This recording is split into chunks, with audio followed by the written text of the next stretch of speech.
Hello everyone, কেমন আছো তোমরা সবাই? আশা করছি খুব ভালো আছো আর আমিও খুব ভালো আছি। আজকে ছিল মায়াপুর যাওয়ার কথা, তাই আর দেরি না করে তাড়াতাড়ি রেডি হয়ে বেরিয়ে পড়লাম। আমি এর আগে কখনো মায়াপুর যাইনি, এবারটাই প্রথম যাচ্ছি। রানাঘাট থেকে ট্রেনে উঠেছি আর গিয়ে নামবো কৃষ্ণনগর। আর যে স্টেশনটা দেখতে পাচ্ছ ওটা ছিল বাতকুল্লা। তারপরে কৃষ্ণনগরে চলে আসলাম। এসে দেখো আমি আমার বোন একটু লিফটে উঠে নিলাম। তারপর কৃষ্ণনগর থেকে টোটো ধরে চলে গিয়েছিলাম নবদ্বীপ।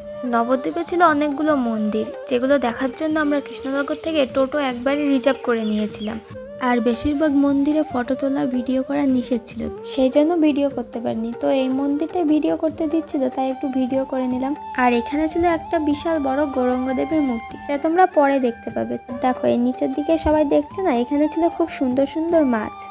তারপর দেখো অনেকটা ঘুরে আসার পর এই দিক দিয়ে মন্দিরের ভিতরে ঢুকলাম। আর আগে সবাই ঢুকে গেছে, আমি আর বোনই লাস্টে ছিলাম। মন্দিরের ভিতরটা খুবই সুন্দর ছিল, ওখানে অনেকগুলো ঠাকুর ছিল যেগুলো দেখেছিলাম।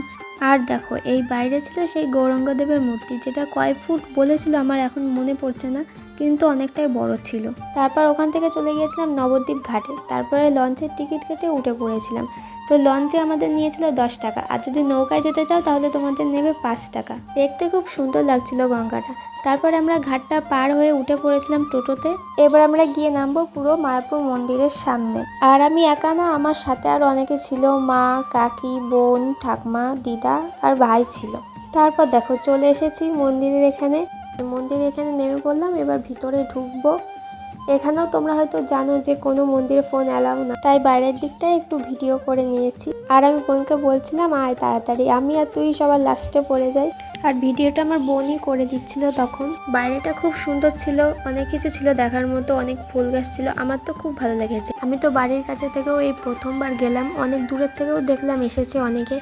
তোমরা এখনো পর্যন্ত যে যাওনি অবশ্যই চলে যেও, খুব সুন্দর জায়গা। এবার আমরা ভিতরের দিকে যাব, কারণ অনেকটা হাঁটার পর আমাদের পা ব্যথা হয়ে গেছিল। এবার গিয়ে আমরা ভিতরে একটু বসে নিয়েছিলাম। আর সাথে যেটা দেখছো ওটা ছিল আমার ভাই, আর ওই যে পিছনে ছিল বোন, মা, কাকি, সবাই পিছনেই ছিল।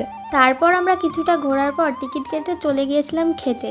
দেখো খাওয়ার এখানটা ছিল খুবই সুন্দর। আর নিচে বসতে পারে না, তাদের টেবিলে বসে খাওয়ার ব্যবস্থাও এখানে ছিল। আর দেখো এখানে আমাদের খেতে দিয়েছিল ডাল, পনিরের তরকারি, আর কি একটা তরকারি দিয়েছিল আমি জানি না, আর ছিল পায়েস।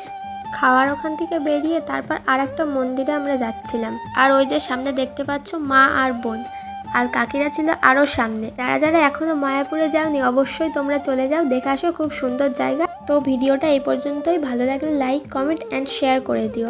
আবার দেখা হচ্ছে নেক্সট ভিডিও। তো তোমরা সবাই ভালো